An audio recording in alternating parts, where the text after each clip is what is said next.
What's up, y'all? Jay Spru, movies, music, sports, and life. Um, Hope y'all like my basketball coaching jacket. Very proud of that. Coached eighth graders a couple years ago. That was my first time, but since we're talking about basketball, let's get into Clipped, episode 4.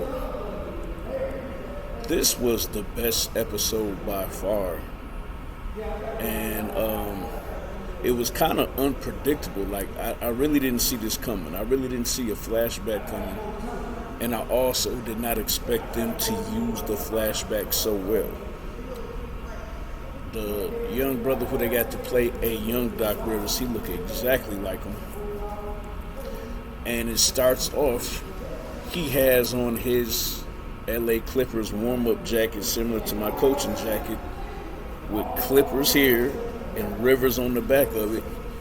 He's at a coffee shop while the news is talking about the LA riots, which, if you remember, arose due to a not guilty verdict being handed down in the case of Rodney King. And you could tell how uncomfortable he was, because obviously NBA players, it don't matter if you in Milwaukee, Atlanta, Miami, Indianapolis, LA, wherever NBA players play, they live in the suburbs. They live in communities that are not accessible like that. So if they go to Starbucks, if they go any place, it's going to be mostly white people. So he felt real uncomfortable because he was the only black person there, and then the white people say, yeah, go ahead and skip me in line. You know, doing that fake charity stuff.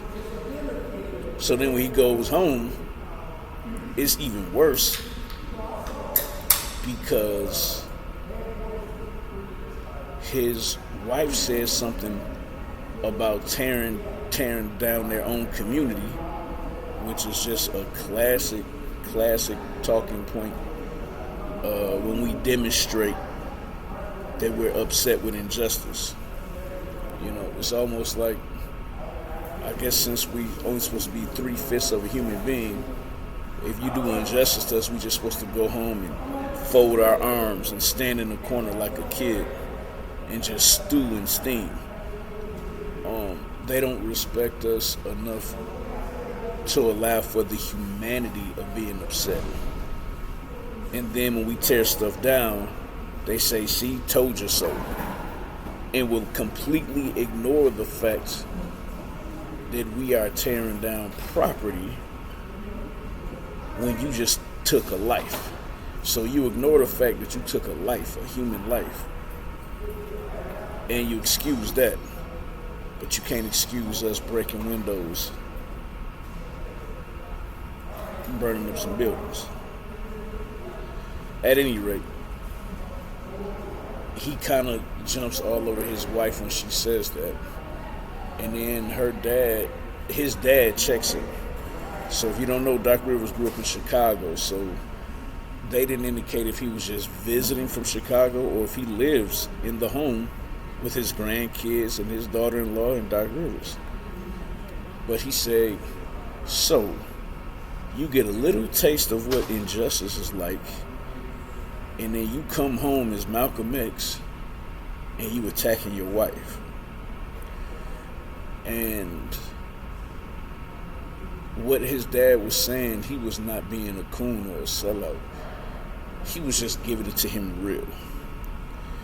Because he even made the comment, so if your white wife is so non-understanding, was she non-understanding when she was standing at the altar saying the vows with you?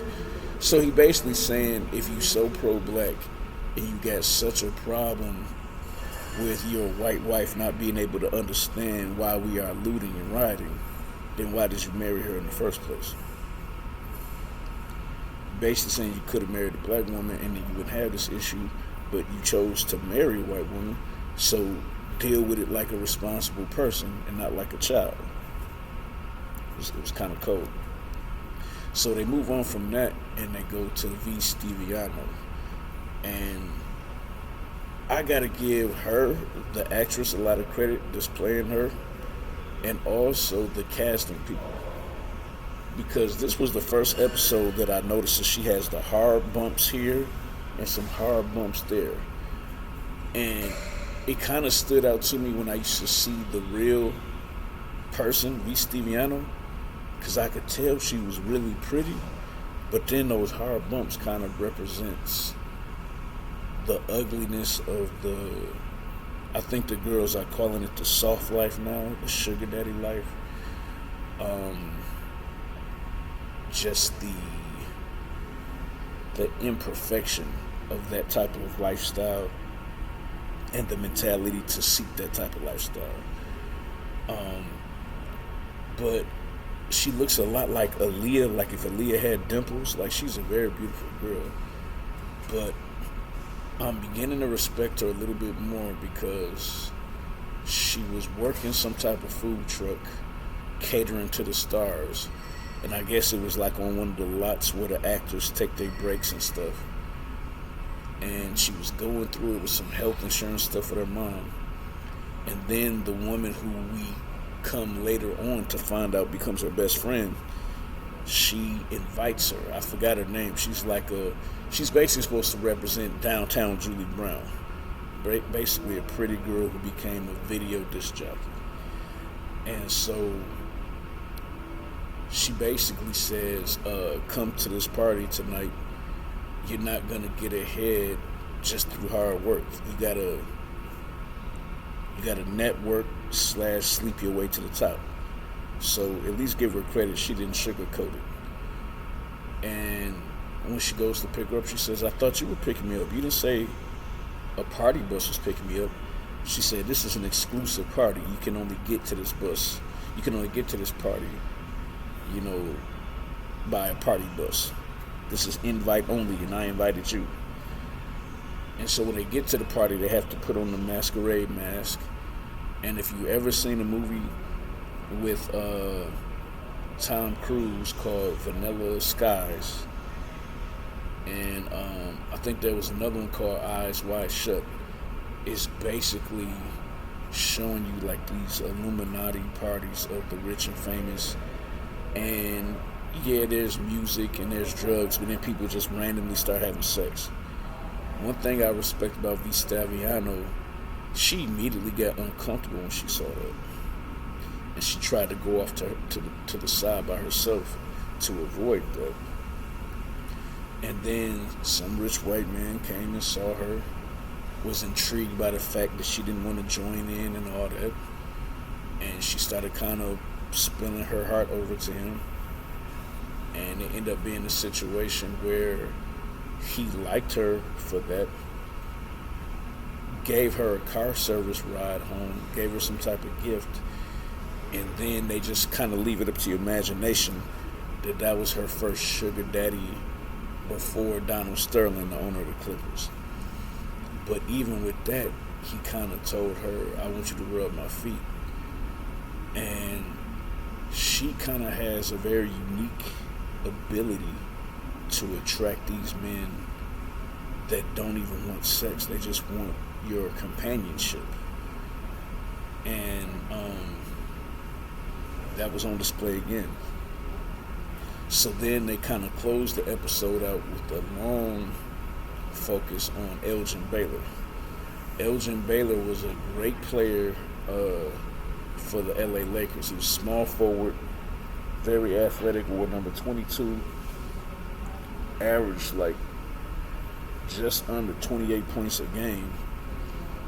And he never really got a whole lot of recognition. Obviously, he's in the Hall of Fame, but he really isn't talked about as one of the great small forwards ever. And a lot of people think that is because he worked for the LA Clippers for 22 years, and they were terrible for most of those 22 years. So he got a demotion at a Christmas party, and he just went off on the guy who gave him the envelope is supposed to have the Christmas bonus money in there. So you're going to give me a Christmas bonus of money, but also says that you're reducing my role and I'll get half my pay. So he said he was going to sue the Clippers, the NBA, and Donald Sterling because he knows that Donald Sterling has been operating the franchise on the cheap, and it has hurt his reputation because the trades that he was trying to make for good players, Donald Sterling would reject Elgin Baylor's trades because Donald Sterling was smart enough to realize if I get really good players, we're going to win games, and then those players you have to come back to the table and pay them more money. And that's not what he was trying to do. He was trying to do a little bit better than break even every year, and then that was saving him money. So it was just like a toy to him. And then the reveal is that all of this is going through Doc Rivers' head as he was sleeping on the plane going to the Clippers' next destination. And he's woken up by Debbie Sterling, Donald's wife. So, really good show. There's only 2 more left. Can't wait to see what they do.